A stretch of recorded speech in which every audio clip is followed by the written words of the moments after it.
dictionary and find the correct meaning every time. Need to spice up your presentation? Can flip through a dictionary and find a word you've never even heard of before. For instance, kookaburra, a large kingfisher native to Australia with a raucous call similar to laughter. And if you're lucky, there's even a picture that shows what the word represents. There are dictionaries that translate English words into French words, even a Star Wars Lego visual dictionary. However, fellow Toastmasters and most welcome guests, don't you wish there was a dictionary for things you wish you knew and didn't have to spend years to figure out? Growing up in Canada, we learn to communicate not only with words, but also with gestures such as great, okay, and peace. These gestures are so commonly used in Canada and our neighbors to the south that we don't even think twice about using them. This can put us into some very sticky situations, however, if used at the wrong place at the wrong time. Believe me. In 1992, President George Bush Sr. was touring through Australia when a group of farmers in Canberra were protesting against U.S. farm subsidies. In an effort to settle things down, President Bush flashed the peace sign, or what he thought was a peace sign. Instead, he flashed the V sign, which in Australia means up yours, mate. Had President George Bush known that different gestures meant different things around the world, he would have avoided insulting our friend from down under.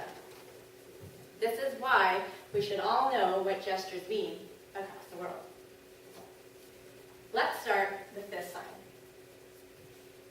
In many countries, this symbolizes peace. In other countries like Spain, this symbolizes victory. And yet, in other countries, this means the number 2. But get this, in Japan, it is commonly used in front of a camera to signify an acceptable level of cuteness when posing for photographs. Jeez. This next sign, curling your finger towards you in a summoning fashion, is generally linked to seductive temptresses in Hollywood, beckoning for their men to come with them to another room.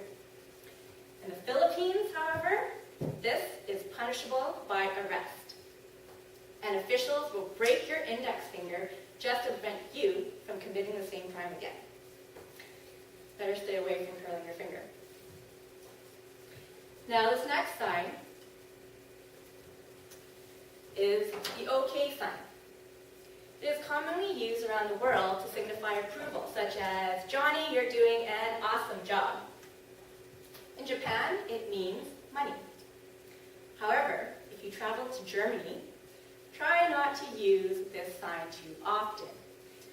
Just imagine you're eating a dinner at a fine German restaurant, and the head chef comes up to you and asks, what do you think of the dinner? Foolishly, you flash the OK sign, but you just called him an asshole. You can see why a dictionary of things you wish you knew and didn't have to spend years to figure out could come in handy. Now, men, let me tell you how this dictionary can save you years of trying to figure out what women say and what they really mean. Imagine this. You and your wife or girlfriend are preparing for a fabulous night out. You have dinner reservations at a fabulous 5-star restaurant and tickets to Michael Bublé afterwards. It's 20 past 6, and your reservations were made for 6:30. Your wife tells you, I'll be 5 minutes, honey. And so you say, okay, dear, and you call a taxi to come in 5 minutes. Had you had this dictionary, you would have known that 5 minutes actually means a half an hour. Think about it this way. Your wife's 5 minutes is actually equivalent to the 5 minutes your hockey game will last before you actually take out the garbage. So it's 7 o'clock and you're late for your dinner reservations. You tell your wife that you should cancel your dinner reservation so that you don't miss the show. You and your wife argue over this, and at the end of the argument, she says, "Fine." Fine. This is something that a woman will say at the end of any argument which they think that they are right, but need to shut you up. A woman will say "fine" when she believes she is right, and you better just be quiet and let it go. So you see that your wife is upset. Perhaps it's because you canceled your dinner reservation at the magnificent 5-star restaurant, even though it makes complete sense because you don't want to miss Michael Bublé staying home. And so you ask her, "What's wrong?" She says, "Nothing." Nothing. This actually means something. And buddy, you're on thin ice. A woman will say nothing when she has a feeling of wanting to turn you inside out, upside down, and backwards. A woman will say nothing to indicate that an argument is about to begin, that it will last 5 minutes. And end with the word "fine." As you can see, this dictionary could be helpful.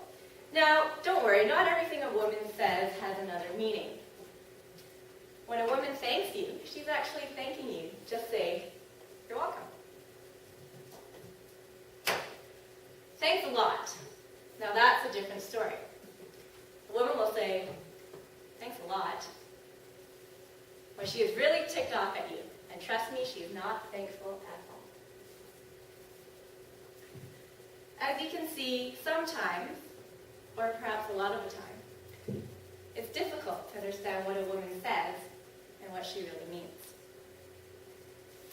Imagine if you had a dictionary that would prevent some of these arguments and misunderstandings. Visiting other countries would be a breeze because you wouldn't have to worry about the embarrassment you feel or the possibility of being involved in a brutal fist fight because you just gestured. Screw you. So, ladies and gentlemen, this is why we could all use a dictionary of things you wish you knew and didn't have to spend years to figure out. Mr. Chairman.